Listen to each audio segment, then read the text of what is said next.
বন্ধুরা, আমরা চলে এসেছি এই সুসাইড পয়েন্ট। দেখো কি দারুণ সুসাইড পয়েন্ট, এই অপূর্ব সুসাইড পয়েন্ট।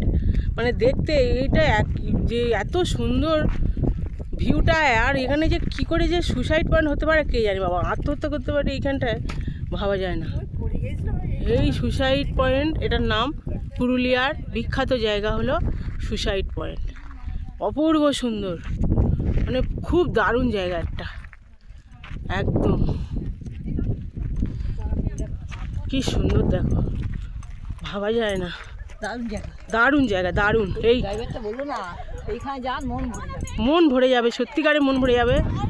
এত সুন্দর ভিউ সুসাইড পয়েন্টের, আমরা ভাবতে পারছি না এত সুন্দর, খুব সুন্দর, দারুণ দারুণ। পাহাড়ের উপরে আবার নিচে খাদ, জল আছে, নিচে জল বয়ে যাচ্ছে, যে কি সুন্দর নদীর মতো আছে। এই হলো সুসাইড পয়েন্ট, এই অপূর্ব সুন্দর, ভাবা যাচ্ছে না। এই যে এটা, এই হলো দারুণ জায়গাটা, অপূর্ব সুন্দর, খুব সুন্দর, দারুণ দারুণ দারুণ, খুব ভালো জায়গা। যেদিকে পাহাড়ে পাহাড়ে পাহাড়ে পাহাড়ে।